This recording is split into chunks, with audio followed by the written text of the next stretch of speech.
Now, before I get into what I'm about to get into, I just want to make sure that each and every one of you guys hit that like or dislike button, put some full court pressure on that notification bell so you can be notified each and every time I upload a video or go live on my YouTube channel. Now that I got that out of the way.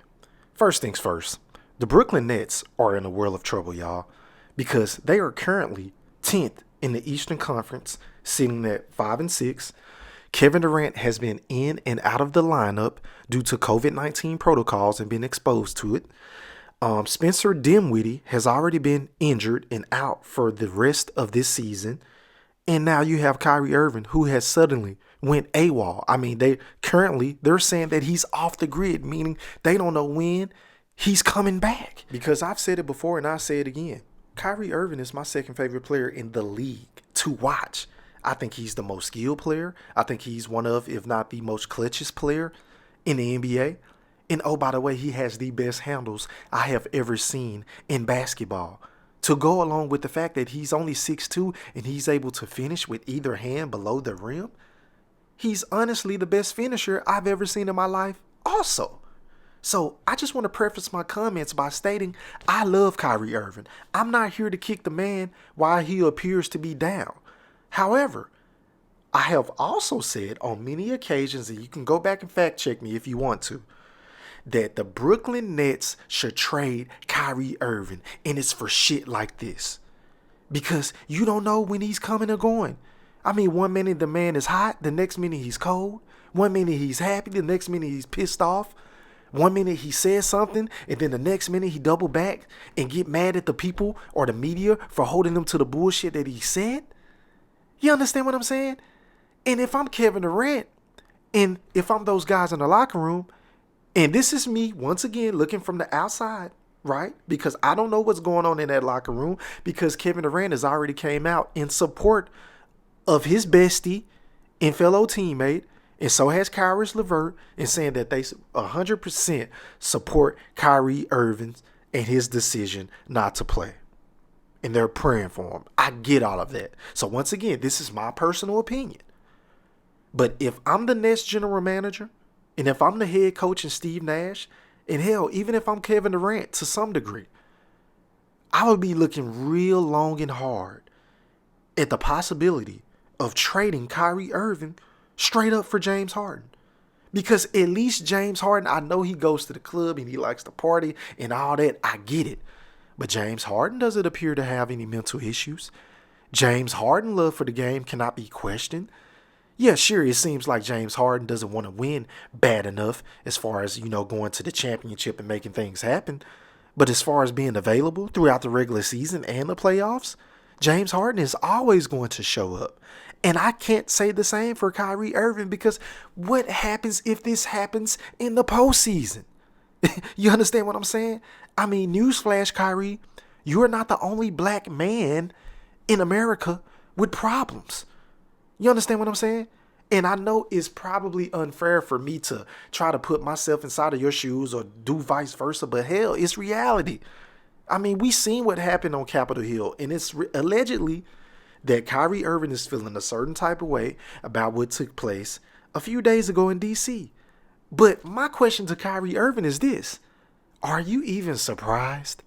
I mean, we've only been knowing that racism and prejudice exists for over 400 plus years now in North America. I mean, those chain of events didn't shock me at all. And it did not affect me, not one bit, because I already knew what the fuck was going on.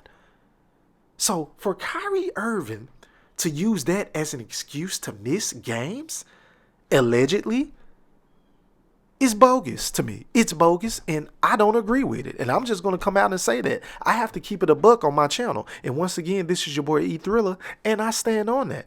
However, do you guys notice a pattern here with Kyrie Irving?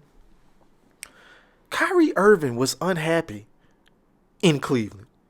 And mind you, he was competing for championships, playing alongside one of, if not the greatest player the game of basketball has ever seen in LeBron, Ramon James, right?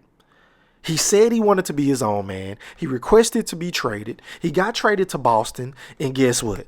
He became the guy. He was the leader amongst boys with Jason Tatum at the helm. Jaylen Brown, who was coming into his own. Marcus Smart, who was a pit bull that'll guard anybody for you. He had Scary Terry Rozier coming off the bench, a guy that can give you 40 to 50 points on any given night. He's proving that right now in Charlotte. He had the Morris twin. He had Aaron Baines. Okay. He had a great coach in Brad Stevens at the time. Everything was laid out on a silver platter for Kyrie to just come in and drop the draws. He didn't have to carry the load. He could score whenever he wanted to score. He can assist whenever he wanted to assist. But when it came crunch time, he didn't even have to take the onus then. He can give the ball to Jason Tatum. And y'all know how I feel about JT Money. I feel like he is a superstar right now. Do you see what he's doing with the Boston Celtics right now? Because, hello, they are 7-3. Okay? He had all of that going for him in Boston. And guess what? He wanted out from Boston after he got hurt. And he suddenly decided to disappear from the bench when it came to, I think, a Game 6 or a Game 7 against the Cleveland Cavaliers. I can't remember right off the top of my head. You guys can drop a comment below and fact check me on that. But yeah, he wanted out of there, right? And honestly, an argument could be made that from top to bottom, those 2 years that he was in Boston, the Boston Celtics had the most talented team.